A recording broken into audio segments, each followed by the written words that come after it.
Yes, hello, folks. Welcome to the weekly Manchester United podcast. I'm your host, as always, Phil Brown, joined with my excellent co-host, James Rhodes, after another excellent win this weekend, TMZ. Very, Indeed. very encouraging win against Aston Villa. So this is something that is bringing renewed vigor and energy to our podcast and our mood and everything else. I'm getting really started to enjoy this.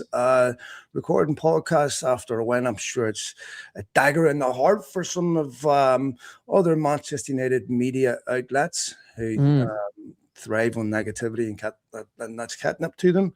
Not for us. You and I are like the glass half full podcasters, aren't we? Always have. Always have been, man. Always have been. Always been the sunshine and a dark room. How you doing, man? How was your weekend? Good, and yeah, I hear you. It was good, and it was a nice win, and I'm hearing slowly, quietly in the background the sound of the Champions League music for next season. I'm hearing it. It's starting to come forward. It's like when you hit Thanksgiving and Mariah Carey starts sneaking out from the basement. Thanksgiving, Foxy James, that's coming out doing these years. You going right. You finish July 4th. Kids go back to school, and suddenly you're hearing the music coming. But yeah, it's like that, and you can kind of hear it, and you're going. It's funny because this chase for Champions League every year, you think it's going to be like elite teams battling it out for the best 4 or 5 teams in England to get into Champions League. And every year it looks like what we saw this weekend. Who fucks up the least in order to get into Champions League? Because Chelsea screw it up, in their game. Liverpool end up losing points at home to Tottenham, who are playing some of the worst football we've ever seen in this team and are potentially favorites to go down. And Aston Villa, obviously, the other main competition. And it's always like that. It's like, who's going to stumble the least towards that finish line and who's just going to fall over it first ahead of the others? And right now, I feel pretty confident in saying it looks like it's going to be United that are going to screw it up the least. They've got the most consistency here. And that's a good feeling, man. I miss the football, the long gaps between these games. It's hard. It's hard. I miss it. If you're out there and you're struggling, this might put you over the edge. This might be the final straw. But if you want me to trigger a few bad memories, whoa, the fucking Europa League theme. Oh man. I hope we never hear it again. I'll be honest. I've whoa. Oh my god, man! Just the noise of that theme is enough to send me over the edge. Yes, Champions League is definitely something that have confidence in United's consistency. That this is something that United will accomplish. Sorry for cutting you off here, Jamesy. No, I agreed, and it's good because it feels like it's been a long time. I mean, and the last time we were in Champions League, we were getting dumped out by Onana making mistake after mistake after mistake in the groups to where it was so painful to watch, So it's been a long time since we've even been in the Champions League and thinking, you know what, we don't have to win it or anything, but we just gotta do okay, just to be around the discussion, just to have a decent season. And it's been so long. It's been so many years of it. It'll be amazing to be back there. I mean, one of the things that I have not enjoyed about this season is the huge gaps between games. Yeah. I mean, going back to previous seasons, just international breaks were absolutely soul destroying, and now it feels like you've got an international break every 2 weeks. That the home game at the weekend against Villa was the one and only home game in like 48 days or something, which is just truly unbelievable. We'll take a look, of course, at that Villa game and get your thoughts on it. But there is genuine optimism that is certainly not misplaced, because I think we've seen enough of Carrick's body of work to make qualified judgments on him. Before we get into the Villa game, I want to ask you about that. He was asked after the game by Peter Schmeichel playfully about getting the job full time. Jim Ratcliffe done an interview on Friday, I think it was asked this question and thankfully dodged the question and did not answer it. If you're Michael Carrick, you have to operate off the premise that you are going to be the Manchester United manager. You better act like one.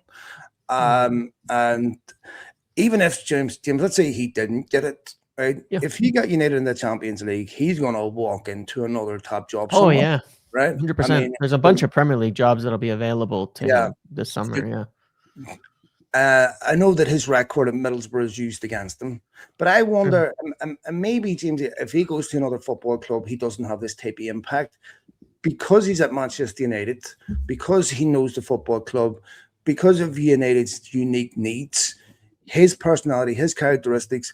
He brings something that fits at Manchester United, in my opinion. I didn't like the comments about him lacking charisma. I don't really understand what these nebulous, meaningless metrics are. Like he's, it's not, it's not The Bachelor.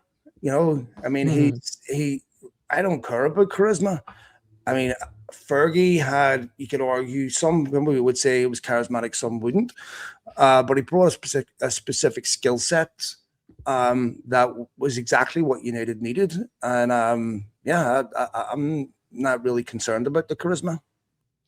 Yeah, I mean, I think that there's an interesting thing happening here at United too, when you look at it, which I've been thinking about more and more. And obviously it's kind of the direction that football has gone in general. We've talked about it in recent times quite a bit because we've been through manager discussions a lot the last few years. Yep. And it's this interesting thing because, like Roy Keane makes a comment about, not to get into why certain people, seem to be so aggressively dismissive. You know what I mean? Like I could understand Roy Keane if he doesn't think Carrick's the guy, but he says he doesn't think he should get the job because there's better options out there. Now, I'm not saying 100% Carrick should get the job either, but I look at it and I go, let's assess that kind of statement for the moment, that there's better options out there. And when I look at that genuinely from an objective standpoint, I go, who? Like actually who? How many actually are there? Because this isn't football where you have great managers left and right. Who are the great managers? A lot of it's decline. It's kind of football in general. You're not seeing these star managers that you don't have a lot of Jose Mourinho's coming out these days anymore. You don't have a lot of those types of guys. Ancelotti's kind of retired off to his Brazilian national team type of thing. He's done there. Zinedine Zidane sat out of management after winning a bunch of titles and such with Madrid to say, I'm going to go for France when it's available. I don't want a club job. A lot of the great coaches of the last 15 years are moving into that kind of, we're out of the game from a club standpoint. And you look at what's left. Even Jurgen Klopp isn't managing a club right now and isn't looking to manage a club right now, who I think you could consider one of the better managers of the last 10 years. Pep Guardiola may be leaving City, in the next bit of time, maybe this summer. And you look at these types of things and go, well, what is actually, happening here? Where are we actually at in terms of these great coaches that are out there? We've obviously got links to Julian Nagelsmann, known by Vivell, but you're talking again about another young coach where you're going, he's done successful things, but he's never really stepped outside of Germany in terms of that. And you go, it's a risk in there. You might look and say Luis Enrique might be the best coach around right now. What he's done it in many different places, different things. Who says he's leaving PSG? So you're down to maybe one option. And I think it's one of the reasons for this is that the most important person at a football club has become the sporting director, not the coach in many instances. And I think United are closer to that at this point in time than they've ever been, where it's what we do in the markets, the recruitment, the setup, that is going to have the 90% impact on what happens next season. And then on that basis, Carrick provides calm. Personality-wise, when you talk about the charisma thing, he's calm, he's composed, he's consistent, and that shows up on the pitch as well. And I kind of look at that and go, we still have a lot more work to do. And I think that's the best argument you can say for Carrick. He would allow us and help us, I think, to finish building this team for real for the future and provide a calm, measured, consistent way of doing things moving forward. How high that goes, I don't know, but that's not a given with all coaches. They can be very explosive and they could throw huge wrenches in what your plans are. I think you bring up a couple of good points here. First of all, it's not just about the best manager, it's about the best manager for United's needs, right? Yep. So if Luis Enrique had been brought in at exactly the same time Michael Carrick was brought in, and had won 7 out of 9, drawn 1, and we were questioning whether he was the right man for the job, people would think you're an idiot. Yeah. You know, if everyone, well, of course he's the right man for the job. Look at what he's done, right? I mean, his body of work speaks for itself. Yeah. Michael Carrick has done an outstanding job, but it's also about what he's bringing off the pitch.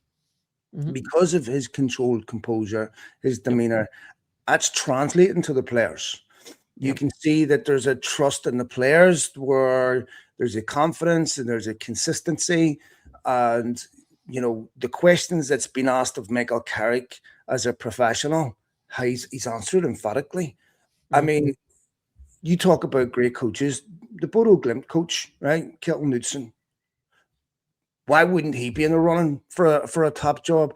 But what you don't know is, how does that guy manage the unique circumstances at these football clubs? Ruben Amorim was, to me, obviously he knows how to coach, James, right? Yeah. Anyone that thinks you get to that level in football and not know how to coach doesn't understand coaching, doesn't understand the coaching badges you have to get, the licenses, you know, he doesn't understand in Portugal, the people he's played for. He knows how to coach. Where I think Ruben Amorim failed is in dealing with the pressure of Manchester United and what that brings out of your personality and how you deal with all.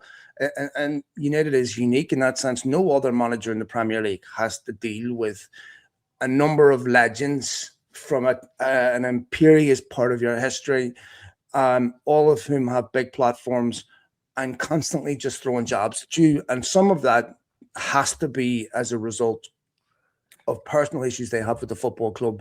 You know, when saying Eddie Howe is a better fit than Michael Carrick, I mean, that's absurd to me, James. Right? Yeah, same. I don't get it at all. And when Ollie had the job at Manchester United, what Ollie had done at United was sufficient for Roy Keane to say that should get him the job. But clearly with Keane, you know, Roy Keane was a brilliant footballer, but to me, the one thing you wouldn't hire Keane for is his mouth, right? but look, he's as honest as the day's long. I absolutely adored him as a football player. But like all men, they're not always right. And I think that you almost think they're disappointed when United win. You know, Paul Scholes hasn't updated his Instagram. If United had a loss yesterday, I'm pretty sure he would have. Yeah, probably. I don't understand. I mean, far be it from me to tell these legends, James, that they shouldn't have a personal issue with their previous employer. If some dickhead told me I shouldn't have an Instagram with my previous employer whenever that's legit, I would, you know, probably have some pretty colorful response. But to go after Michael Carrick, you know, to me is so it's unnecessary.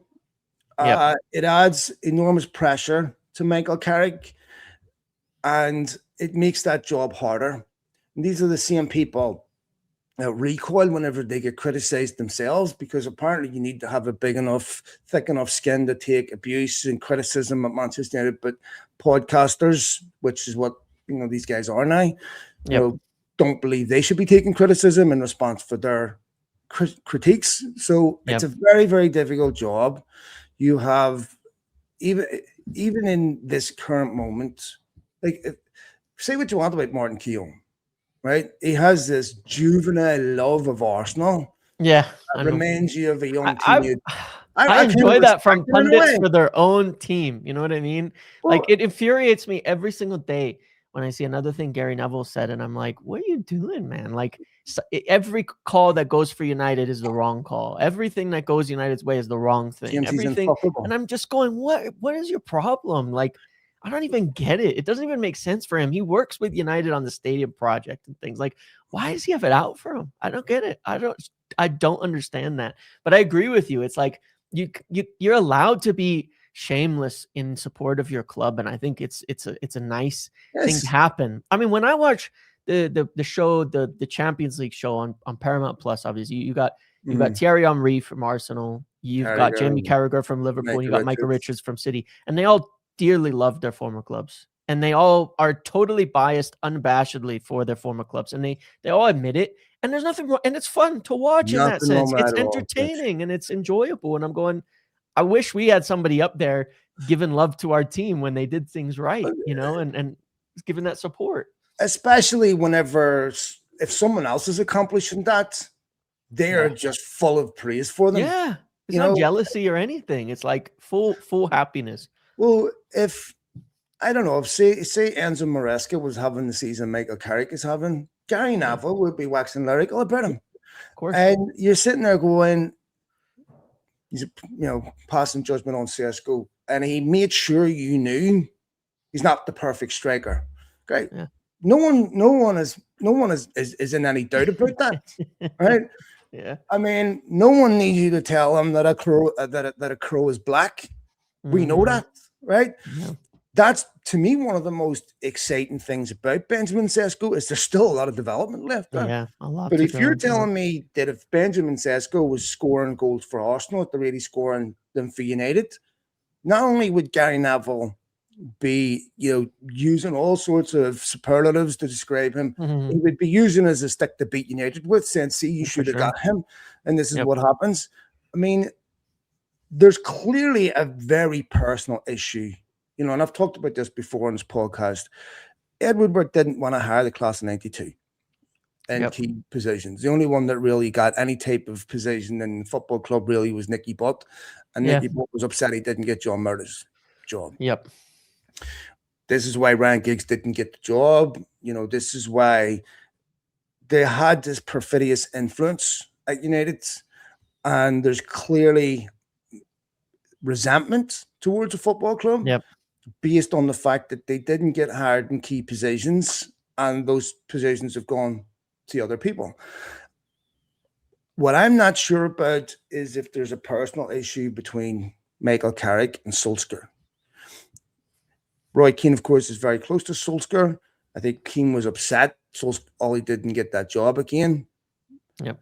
And it seems like to me, Roy Keane has a personal vendetta against Michael Carrick, and it just gets a bit tiresome.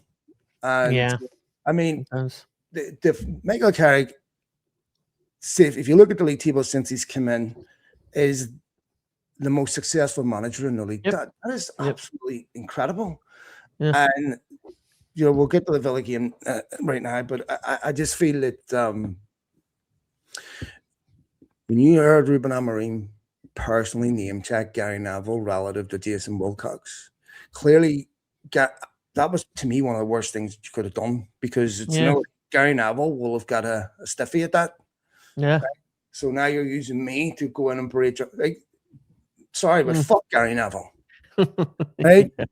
I mean, he spontaneously ejaculates if someone at Chelsea scores from 10 yards. Then if United do that, Benjamin Sesko struck right through that ball, and the ball's in agony. Yeah. Honestly, we need to have a word with them. Gary Neville, how many interviews did he do with Eric Ten Hag? Where's the Arne Slot interviews, lads? I know. Do you think it was funny to see Igor Tudor mistake some random ball guy for? in his defense, I'm not convinced. I'm not convinced Arne Slot isn't some random ball guy who got up on the side of the pitch with the way that he's coaching that team, because they have fallen off an absolute cliff. I mean, he's almost in Ten Hag territory. Yeah. Right? When Ten Hag finished 7th. Yeah. And, Gary Neville, wanted the country brought to a standstill. And now Ten Hag, being questioned in front of the entire country to provide. Where's the Arne Slot interviews? Yeah, I know. The Inquisition needs to begin. He's taken a team that was much more successful. He's turned Mo Salah, one of the most successful Premier League players of all time, into a random bench player who's being outscored, I think, presently by Casemiro, if I'm not mistaken. So, You know, and that's something. I would be having an Inquisition right now. well, on so this lot. that is a perfect example. It seems of what we're talking about. It's not about your tactical knowledge. It's about how you manage people. Yep. And if you look at Ten Hag's second season, that's when it started to dip, right? Yes. First season, you get that momentum. You know, you still have some of the same, you know, the milieu's similar to what it was on the club. And then you start to see second season where you really have influence over the team. It looks like an honest slot team, brings in a lot of new players, and a lot of money, a lot of new players, a lot of new ideas, and suddenly it all gets worse. You lose the intangibles. You lose all the, you know, the camaraderie. You lose the cohesion. All these things that are really difficult. That's where managing people comes in, and that's really, really hard. So, you know, I don't know. I just think I don't think it's possible for Michael Carrick to have done a better job than what he has done. Yeah. And one defeat in 9 games, James. You know, you look. We'll get the Villa here now, but the game at the weekend, you know, we had Bruno Fernandes yesterday. We did not have Bruno Fernandes in the game at Villa Park. Correct. And you missed quite a few players. Yeah, he had actually played quite well in that game. We were treated to a masterclass at the weekend, where you're looking at a guy going, it's, you know, his full appreciation will not come until he's gone. What a football player, James. Yeah, and it's almost sad that we haven't had these forwards for him for such a long time, you know, because a creative player like Bruno is obviously, and this is why it's so hard to judge players, and why I think that, you know, it's always so hard to balance it. A creative player like Bruno will never, you know, is always going to ultimately be reliant on the players around him, finishing, doing things, getting it done, not sending every chance into the crowd and things like that over and over. And you know, you got to give, and I think it's the most evidence of the fact of how improved the front line is and how improved the forwards are, that we're seeing these numbers from Bruno, because he was capable of this always. He's always been, you know, a machine. But for one of the first times, rather than, you know, him creating a lot of chances and there being, and United underperforming those chances, they're now overperforming the chances. You know, he's supposed to have 5 assists and he has 12, because they're actually, you know, they're helping him out. But that's how it should be. It doesn't take anything away from it. That's what you want in a top team. And, you know, fair play, because he started the season rough. But a really interesting thing here is that, and this is where I want to give huge credit to Bruno in particular, is that even prior to Carrick coming in, right before his injury, he actually had 10 games in a row with contributions, or I think it was 10 goals and assists in 10 games. Got injured, and then he's had 12 and 10 since that point in time, since he came back. So it's 22 goals and assists in 20 games, you know, in the last 20 games that he had after what was a poor start to the season, you know, missed penalties, had some tough times going into it, but he sorted it out. And that's where I think you got to give massive credit to Bruno. And, you know, separating it out from the Carrick discussion, I think he deserves even more credit than even just like, well, Carrick's come in and he's done better. He turned it around before that, and it's just been accelerating. What he's doing this season is unbelievable. I do think he's one of the players that is benefiting from the game a week that's happening now, or the little bit of extra break, because he does look a lot more fresh. And he's been one of the players who obviously played the most minutes like ever of anybody in football for quite a while. And you know, that it was clearly, I think, start of the season, it was weighing on him, and he was tired. And as the schedule got a little lighter, and he kind of missed the busy schedule during Christmas with the injury, he gets better and better and fresher and fresher. And so it's incredible to watch what he's doing right now. Was also being played deeper. Yeah. also Benjamin Sesko has looked a completely different player since coming back from his injury too. Yes. You know, and I was mentioning this on my podcast with Sean. I want to get your opinion on it. Yeah. Rasmus Højlund often cut a very frustrated figure because United's away player, especially Garnacho, really wasn't interested in creating chances for Rasmus Højlund. Oftentimes was in advanced positions when the better ball was to pass the ball. Yep. He would shoot. Then, of course, there was question marks about whether that was leading to a lack of trust in Rasmus Højlund, whether United players were picking a different option than putting the ball through to him. That may well have been true. Also, the fact that United have had a consistent fit left back this season, I think, is also a big factor. But you can see now United players trust ball into Sesko's feet. You can see now the United players trust that Sesko is going to convert chances. And you now have, you know, Cunha, who not a natural wide left player, but a dream player to play with.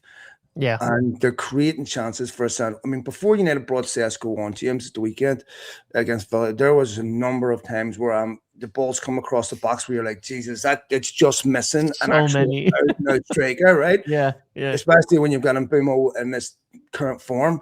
And it's not natural for him to sit on the last defender. There was a couple of times in that first half where I'm going, if United are playing with Sesko instead of Mbumo right now, United are in the lead in this game because it was crying out for a Santos striker. Comes on, scores a really important goal again. And when that ball fell to his feet, back to goal, I had this sense of confidence that this was going to end up in the net, which I haven't had up for a long time in a United striker. You feel like the team's starting to trust him. And it's really, really encouraging because you see the way that team is set up. At one each previously, I'm thinking United would not get the second goal or they would lose the game from that position. But within 8 or 9 minutes, they were back in the lead again with a brilliant finish from Cunha. And, you know, and Sesko gets the third one. You're going, you know, this is a team that now always looks like there's a goal in them and they have the ability to change the game from the bench. Because how many times did we criticize Amorim's changes not having any influence in the game, or if it did, it had a negative influence in the game? Now we feel like, you know what, the changes that we're making from the bench are having a positive influence in the game. Yeah, for sure. And like you say there, I mean, you know, the first bit of the game wasn't great. You know, there were some good moments, but it wasn't great. Then they scored. After they scored, they looked bad for like the next 10 minutes. What a player, by the way.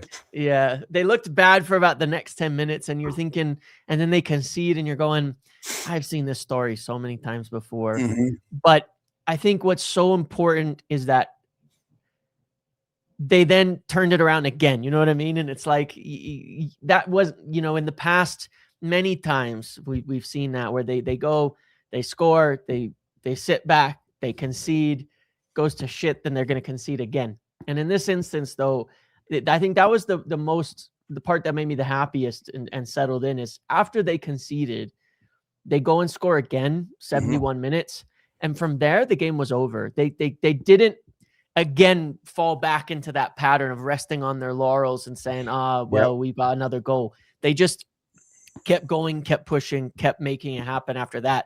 From the moment they scored the second goal, I didn't have any concerns. I thought they knocked Villa out with that second goal, and it was all good. And that is a difference. It is definitely a change from what we've seen, and that attitude and persistence is there, and it's really important. And, you know, one of the things I also want to, you know, add on that front is that with Šeško, one of the things that I do think makes a huge difference with him.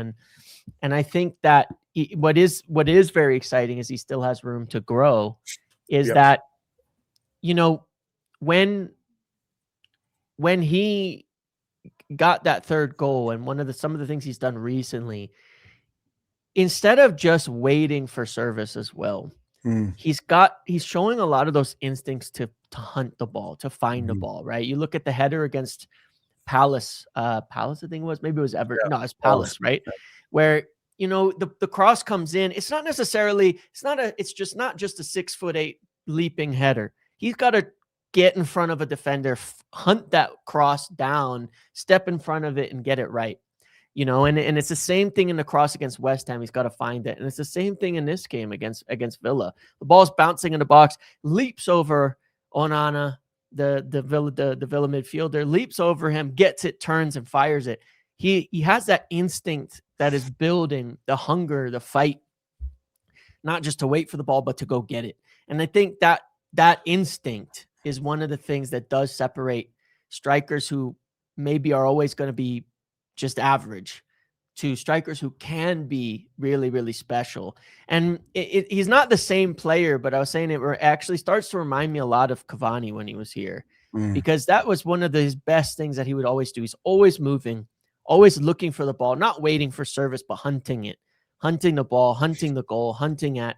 And it's something we've missed for a long time, because those are the players that can save you in big moments. And that's what Šeško's doing. He's winning in huge moments right now when we need it. Confident players look for the ball.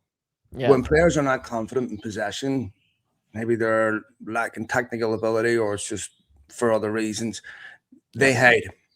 Yeah. It looks like they're not competing, but the truth is they don't want the ball because they just don't have the confidence on the ball that they're that they're good enough, that they're going to change the game, that they're going to influence it. When you get players that are confident, you want the ball. And you can see Šeško's confidence now. He looks like a player that's no longer intimidated by the Premier League, or he's even questioning himself, going, can I play at this level? He looks like a player now that expects to score goals, that does attack the ball. And yes, there were so many times in the first half of the season where I was screaming why he wasn't attacking the front post, why he wasn't going across the defender. And, again, it's confidence. But now you look at balls into the box, he is beating them on at the near post. He is getting ahead of the ball. And it's not just his goals, it's his link-up play too. I mean, and Bournemouth's going through this, probably he's going through the most difficult moment that he's had since he's come at United. I don't know if it's fatigue or, he's allowed to have a drop in form. Ahmad had it too. I mean, they both come back from the AFCON, struggling to find the levels they were at before. But now United have that, they've got goals in Cunha, they've got goals in Casemiro. Well, you need a squad, right? Yeah. Yeah. And, Casemiro, of course, would you give him another season?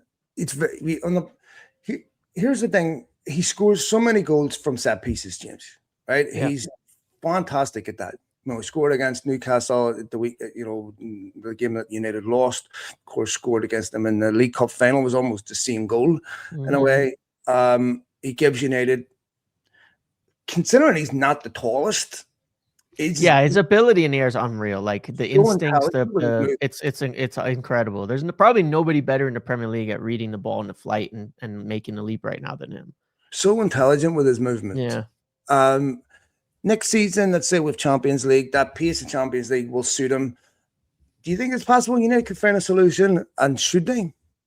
I don't think they will. I think it's pretty much all but ruled out at this point in that standpoint. One thing I will say about Casemiro is he loves Disney World. I'd expect him to end up in the MLS in Florida, right? Well, as far as I've heard. Yeah, I think he'll end up somewhere down there. But no, I don't think he will. And I think that it's kind of like you can go back and forth on it. I think it's kind of the right time for him to, it's one of those things where United have held on to players way too long in the past, beyond the point that they should. Casemiro obviously can still offer you something, of value. There's no doubt about that. I think obviously the wages there's a factor in that, it's the same goes for Harry Maguire. I think Harry Maguire is playing some of the best football of his career right now as a defender. He's imperious. And I think he's one of the biggest reasons United are winning now, as well as defending in the box is second to none. I mean, he came up against Morgan Rogers one-on-one on a few occasions and he won every single time. And Rogers is a brilliant player, by the way. Yeah. Absolutely so impressed with him.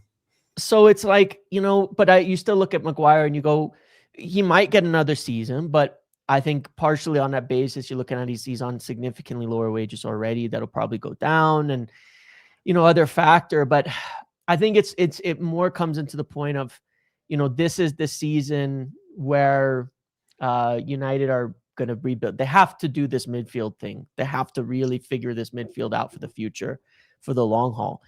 It's almost like a year too early. If we had the midfield sorted out and we were going to press for a title and every factor next year, and we knew we had the team, and you're going, we want to keep the squad round and the leadership, I think you'd more consider Casemiro than a point where we're rebuilding the whole team. We're rebuilding the whole midfield this summer. We're trying to go in and change all of this. And I don't think it'll happen. And I think you can debate it. I still think it's probably the right thing to move on and start the next phase of the midfield. That doesn't mean he doesn't have value. It doesn't mean he hasn't provided something that nobody else is providing right now. And it doesn't mean you don't have to figure out the goals that he's scoring, how to get that from the team, how to replace those. You've got to do all that. I think it comes down to, it's a good decision if you do it right in rebuilding the midfield.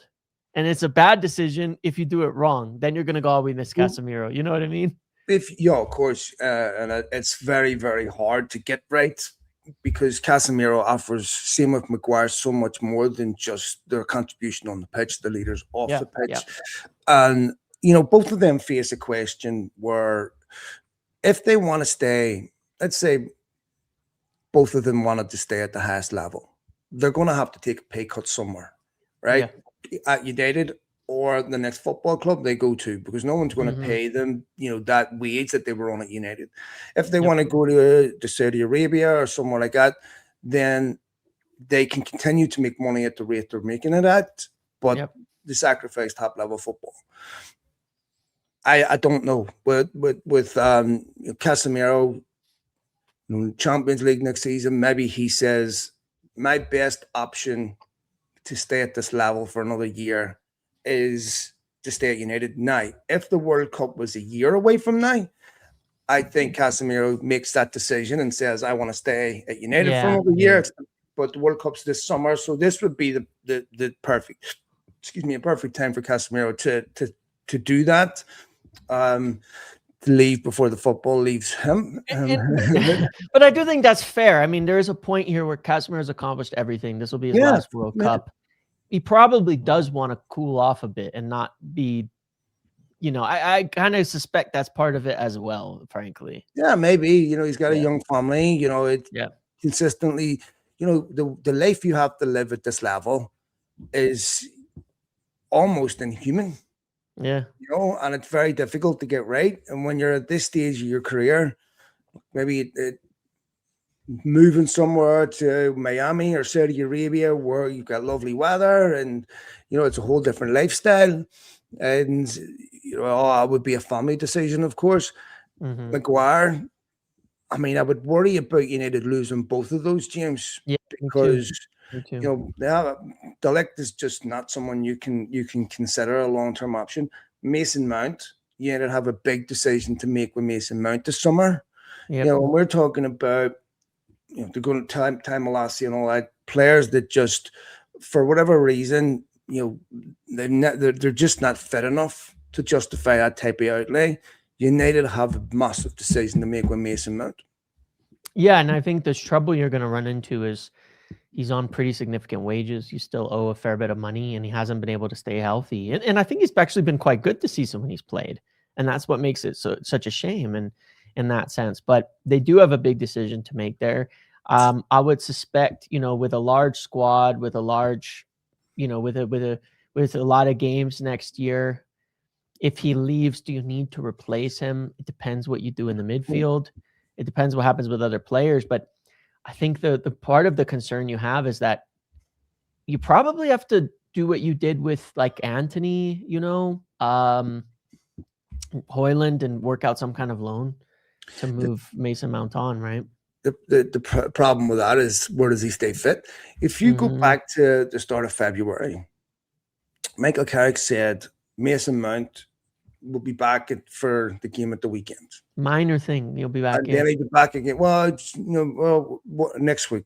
He's been saying since the start of February. Yeah. And that his return is imminent. Yep. And it's a similar situation. United are a nightmare situation they're facing with Lisandro Martinez. Yeah. Can you afford to carry players on massive wages that are just absent more than they're fit? I mean, the player United have got robbed of with Lisandro Martinez is just heartbreaking. I mean, I think if he had been able to stay fit, it might have even saved Ten Hag's job. I don't know. A few things. I mean, even I want to say, just to add to that, a real interesting point is that even for Ruben Amorim, Bruno Fernandes only moved deep when Lisandro got injured. That was when that changed for him. And it was because of the ball progression, the play from deep that Lisandro brings. He said, I got to move Bruno closer to the ball to help us get up the pitch. That was one of the biggest factors in a domino of decisions that occurred beyond that. Why you wouldn't have used Kabi Mainoo for that role, but the passing, specifically, I guess. But no, I hear you. But range too, doesn't it? Do you not think so? You don't think Mainoo has that broad passing range? I think not yet for me. I don't think he's got the range that Bruno. I mean, nobody has the range Bruno has. You know what I mean? But there's just a tempo, I guess, that I see that Bruno and Lisandro can play at that nobody else does on the ball. But again, I think it's more just whether the right or wrong decision, it was a decision made to solve a problem, and that's what happens so many times, right? But yeah, we have, and it's a crazy discussion to think about. But we have a number of players, De Ligt, Lisandro, and Mason Mount, where you're going, there's no doubt these are quality players. They're good players. But they're all fairly big wages, expensive, and you can't rely on them. And you have to look at the team and say, from a logical standpoint, an unemotional standpoint, it's probably the right decision to try to move all of them and replace them. You know what I mean? And it's crazy, but it is the case. Well, the thing about De Ligt and Mason Mount is this was entirely predictable, James, before they signed him. I mean, they had a pretty poor. I mean, I remember when they were going after Mason Mount. I'm not someone that was watching Chelsea every week, but in my head, I was going, this not, if I remember correctly, he's injured a lot. And Chelsea got 60 million for a player that they could move on, that if he'd have stayed at Chelsea and experienced the same number of injuries, I mean, they would be, I doubt they'd renew his contract. So they definitely profited off that deal and got the better end of it. It's sad because he's a player who has enormous talent, and it's a very, very unfortunate situation. We're talking about human beings here. It's not particularly nice to talk about rating a guy's career off because he's constantly getting injured. Yeah. But very rarely do you see a player 27 accumulate all these injuries and then all of a sudden start being fit for 38 games a season. And if he wasn't fit this season, James, where you had all these gaps in between. That's the point. This is the easiest season to be fit in. You'll never get another season of professional football like this ever again. And if he's not fit, in this is a favorable fixture list for a guy like Mason Mount to be fit. You just, I mean, how can you rely? Because, I mean, Ruben Amorim wanted to rely on him. Yeah, really liked him, and that the three forward were great in behind. But yeah, I mean, it's really tragic because all that time out doesn't make you a better footballer either. Correct. Yeah, and and the question is, do you need to replace him? Maybe that's a position where, considering how United are changing how they play with the two wingers. Rather than, the two inverted, forwards and behind the central striker, it's like two center forwards almost and behind an actual striker. Maybe United don't need to replace him.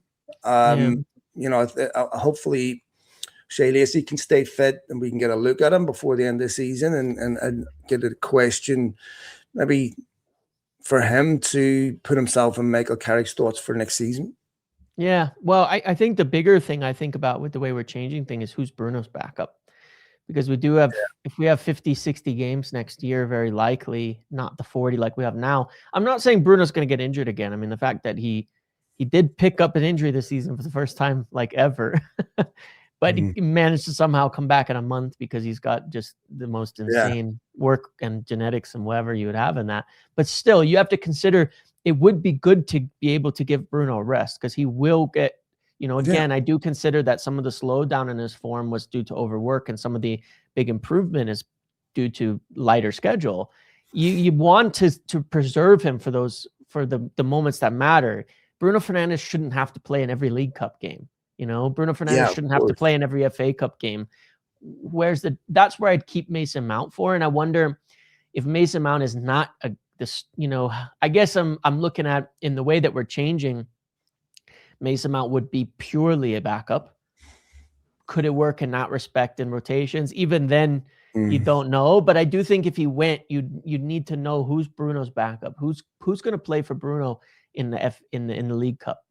You know, who's going to play for Bruno in some of these early FA Cup rounds? Who's going to play for Bruno maybe when we want to give him a rest at 60 minutes in a game because we have a Champions League game on Wednesday or Tuesday? You know, who's going to do that? That's a question we still need to answer, I think. And the hard part about that is, if you have a player that's good enough to do that, they should be playing every week too. You know, if you've got a player that's good enough to bring in for Bruno Fernandes and to be of a similar level and capability, then they're not going to be sitting on the bench. It's a really difficult problem to solve. And I do believe you're right that United, maybe not necessarily like for like replacement, but the way they function in the team, you're still scoring the same number of goals. You're just not getting the output from that one individual player. That is definitely something. You look at what United are going to have to spend this summer, James. I mean, I would be very, very surprised if United ended up with 2 of the 3 of Wharton, Baleba, or Elliott Anderson, because these players are going to cost enormous amount of money. And by the way, I'm still not completely sold on Adam Wharton, right? And I still have my doubts about just how good Adam Wharton really is. Now, I ran a poll on the We Are United Twitter feed last Friday, I think it was, asking if Adam Wharton was overrated. And it was 56% no, 44% yes. That's not, there's that convincing to me. It's hard, he's got 5 assists, but hasn't scored a goal in years. No assists, no goals, assists the season before. No goals, no assists the season before. Maybe I'm being unfair. I'm not exactly a Crystal Palace aficionado where I'm watching them every single week. So, and I have been known to get player assessments wrong in the past. Well, this is my thought on Adam Wharton. Okay, just to back you up a little bit on this too. Not that I'm always right either, that's for sure. But Adam Wharton, I'll give you an interesting comparison. But the most similar player to Adam Wharton is Casemiro. I'm not talking about the aerial box presence, but in terms of Casemiro is still very capable of hitting a lot of good progressive passes, getting the ball up the pitch, some of the big long passes and switches, and a lot of their in possession things are similar. But I got to say this about Adam Wharton, and this is my biggest concern. Adam Wharton's no quicker than Casemiro. And he's not, at this age, Casemiro used to be a lot quicker and out of possession and the tackle and things like that. He's not I don't think Adam Wharton is an upgrade defensively on Casemiro right now. And that's not the right signing for me, because Casemiro and Mainu is functioning as a team with the ball. Without the ball, it's probably not the best match, but it's probably the best we can do right now with the team that we have. Putting Adam Wharton in there for Casemiro doesn't solve any problems for me at all. I don't think it fixes any of the issues that you have with it right now in terms of balance. I think it's essentially saying, we're just going to take Casemiro out and put someone in who's similar but worse in the air. And that's it. That's all it does. Yeah, exactly. As a second midfield signing where you want options, like maybe, if you brought in Elliott Anderson and then you had Adam Wharton, sure, I think they could play together and they'd give you something different. But, I don't think Wharton makes sense as like the guy to come in and replace Casemiro in the starting position in this midfield at all. I think you need someone with way more. If you're trying to solve some of the problems you might be having, you need someone with a lot of energy, a lot of physicality, a lot of legs to get around, to cover space, to cover ground, to defensively break up a ton of play. That's what you're really looking for. That's not Adam Morton. He's not that guy for me. By the way, this would be a good time to remind you that the last time we recorded, I said I would love Federico Valverde, which was before. Look at me, nothing gets past me, huh? Just a real icon. Valverde is the best player at Madrid, and the people who don't see it yet, I don't know why they don't see it, but Valverde has been the best player at Madrid for a long time. Nothing gets past me, James. He's so good. You know? I've been watching Federico Valverde like the neighbor, like my next door neighbor with binoculars. Oh, sorry, I shouldn't have told you this. No, he's absolutely a love of player of that caliber. But exactly. you know, but yeah, it's going to be interesting. I think that United will have to cast their net a bit further, possibly into La Liga. I know that there's a couple of players. I know that they like Stiller as well at Stuttgart and stuff. So, but considering what we've seen with the likes of, Sesko came from Bundesliga, but when I see people like Florian Wirtz and what have you, it doesn't fill me with confidence. And, Sesko's a big physical specimen. It took him a wee bit of time to adapt to that. He's quite unique, he's quite unique. Yeah. You get a midfielder in Team Z, they have to be ready to go right now. And, but it's going to be, I think I would trust Michael Carrick's assessment on midfielders. He was one himself. And I think I would trust Michael Carrick's assessment more than even though Ruben Amorim was a midfielder too. I'm confident that Carrick's input on that will be valuable. And I have to say, the recruitment under Ineos has been exceptional, really has. Yeah. Because, the number of players I absolutely love the signings United made this summer. Yep. Cunha is a player that I love Cunha. I'm so glad he's so much. So glad he's a United player. He's one of those players that lifts everyone else. When I look at Spurs have no leaders, right? There's nobody like that. Yep. And where I'm going to bring you up to my level, everyone just drops their levels. Cunha is someone that brings you up to their level, and very, very encouraging. So hopefully Vivel and the rest of the team can identify one or two others. Yeah, I certainly wouldn't be paying 100 million for Baleba, James. There's simply no world where that should happen. Of course, yeah. If they can still get him on a discount, things happen in football, and there's reasons. Young players who come from literally nothing and end up in the Premier League in the spotlight, and it can take some adjustment and it can take some work, but you have to factor that into the price of the player too, because it makes it not a guarantee. Maybe as a left field, someone maybe Orozco could make a little push for a place next season. Yeah, we'll see. What do you think? United are going to go for 2. What do you? There's a couple of the players I'm real interested in, especially when you look at the teams going down. Obviously, Elliott Anderson at Forest is one everybody's going to be chasing. If United can get him, they'll get him. If they can't, then they can't. You know what I mean? It's going to be up to him. I don't think the price is going to be the factor in this. It's going to be a thing where you probably have 2 or 3 clubs that are willing to pay the 100 million. He's going to make a call based on whatever he makes a call on. But beyond that, there's a few clubs that are going down that I think are quite interesting. There's Mateus Fernandez at West Ham, who's been quite good. Again, I don't know that that's your marquee guy, but if you're signing 2 midfielders, I think he makes a great addition.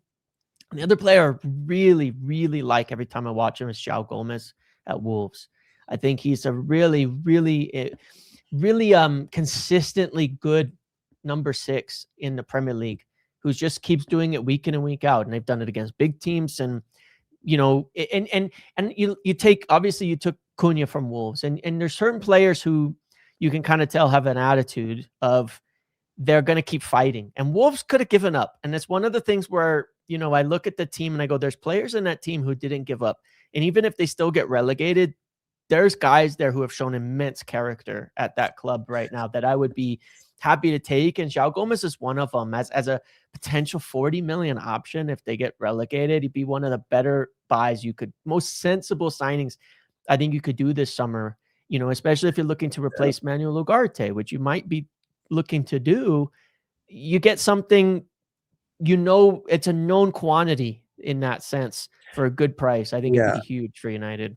I think the Wolves under Rob Edwards is nowhere near the worst team in Premier League. Not even a little. Under Paul Jewell and stuff, they were absolutely abysmal. I remember, certain teams that I've seen in the Premier League. I remember Sheffield United when they went down; they were just horrendous. Yeah. So I don't watch enough of Wolves to give you a qualified assessment on that, where I would confidently stand behind my opinion. But that's the type of player United will have to look at picking off, is a player that is not going to cost you an arm and a leg. To replace Ugarte, you don't have to start every week. You have to be a player that can come in, and United must replace Ugarte. So Elliott Anderson maybe has a bit of a Roy Keane feel about it, going down with Forest. Pick him off on the and this is to me what made one of the Roy Keane's criticisms of Elliott Anderson a bit bizarre. The fact that he's playing for a team that's about to get relegated. Roy, I mean, by the way, he doesn't remember his own career, huh? Yeah. So I think that that is definitely with Elliott Anderson, James. It's people say it's a done deal with Man City. Just if you're sitting at Elliott Anderson and you have a choice between United and City right now, it's a totally different decision than what it was a few months ago. Yes. There's no guarantee that City are going to be better than United next season. Nope. There isn't. And you're taking a lot of risk because if Pep Guardiola gets fed up, I mean, they just got dismantled by Real Madrid. And they drew against West Ham at the weekend, which, was a hangable offense for Michael Carrick when he did it. You're looking at that City team going, are they really that much better than United? Are they guaranteed to be that much better than United? Especially without a Pep Guardiola. And City have that stale feel about them where it feels like they need a change. Yeah. You bring in someone else, Maresca. I wouldn't surprise me to see City look like Chelsea under Maresca. I think that period of dominance has come to an end. Arsenal must win the league from this position. I mean, it would be a miracle if they didn't. And you just wonder what that knock-on effect. What if City get their punishment this summer? I mean, there's just, if you're Elliott Anderson, that's a different decision. If I've got, I'm obviously we're biased, but no, I don't think there's a clear, when you look at it, I don't think going into the summer you can sit there and say, oh, there's a clear team way ahead of the pack that's going to go and win everything. I don't think that it existed for a long time being City, right? I don't think that exists at all now. There's nobody I'm looking at and thinking, yeah, they're going to be clearly better. Honestly, right now with the, a couple of signings, and the thing is, you could be that difference maker. If you go to United, like Mbeumo, like Nkunku, like how they transformed United coming from other Premier League teams, from one of the worst, scoring teams in the league. We got 10 more goals than last year's total already at this point in the season. You can be that guy that brings them to the next 100%. Level. And by the way, if you come and do that at United, you immortalize yourself. United need a Rodri, they need a Declan Rice, they need a player in there that has that youthful energy. And if I'm Elliott Anderson, that's a whole different decision than it was clear cut a couple of months ago. But if that decision is not made, I mean, United snatched Roy Keane from Blackburn when they had an agreement done right under their noses when he was going to sign a contract that day. So it's never done until it's done. But quick prediction, Jamesy, for Bournemouth. Well, it's a tough game. Bournemouth, very energetic team, very, very well set up, very hard to play against under Areola, always have been. For United, some of these more energetic teams can be a little more challenging. No Semenyo, thankfully. Yeah. I mean, they've got the guy Krupi. They've got there's been an incredible job this year so far. Young Ryan player. Yeah, Ryan is doing really well. Evan Nilsson. I mean, they've got some good players. Yeah, they do. So I think it's going to be a tough one. I could see a draw with the shorter turnaround a little bit here, an away game, a very tough one. I wouldn't be too unhappy with a draw in this one. But it's with United, it's always like we have good enough players to win it anyway. Even if it's a close game, you kind of you'd lean it towards us with the forwards, the players we've got, the goal scorers we've got, the match winners we've got. So I feel United will win, but I think it's going to be quite close. This one, I think it's going to be tight. I'm glad you said that, because if United draw, for a lot of people, it'll be Armageddon. Yeah. Oh, it's Carrick's. I think this is one of the tougher games we'll have, honestly, because of the way they play. Yeah. The wild overreaction. Oh well, United won 1-0. But they didn't play total football. Brazil 1970, so therefore it's shite. This is not sustainable. A draw is the end of the world. It's not not whenever Liverpool go lose at Wolves, or Arsenal draw at Wolves, or our City draw against. Someone will drop points. That's acceptable. But for United, you're drawing a game of football. If United can win that game, it's on a Friday. That puts enormous pressure on the teams around them. Yep. You go into the weekend a bit relaxed. My heart says United will win the game with a narrow margin, 1-0. Yeah. But maybe 2-1. They're not good at keeping clean sheets. Yeah. But a draw, you draw your away games, you win your home games. United are going to the Champions League. For sure. They don't need, maybe you need at this stage something like 12 to 14 more points in the remaining games. They can afford to win games at home and draw a few. They certainly can. And the biggest games is going to be Chelsea away, Stamford Bridge. That's one of the biggest ones. But we can afford. It's not the end of the world to not win every single game right now. Trying to win the league, of course, a draw is a terrible result, and that. But United are trying to qualify for the Champions League, and the teams below them are not consistent teams. They're not going to win all their games. So I'd be happy enough with a draw. They're ecstatic with a win. Would love to have that experience of going into the week. If United win this weekend, then Champions League to me is a done deal. Decided. I think they would look at that and say this is an opportunity to really render that Chelsea game, render that as meaningless as possible. And you look at the way Rosinha, everything, the job they've done. Michael Carrick has done an absolutely outstanding job. Agreed. And so we'll see what happens there. All right, Jamesy, we'll go ahead and leave it there. We'll be back again next week after the Bournemouth game. So wish you all the very best, folks. Thanks for downloading the podcast. Thanks for all your support, subscribing on my YouTube channel, James's channels, for always supporting the pod. Take it easy, man. See you later, guys. Thank you. Cheers, James. Cheers, folks. Bye.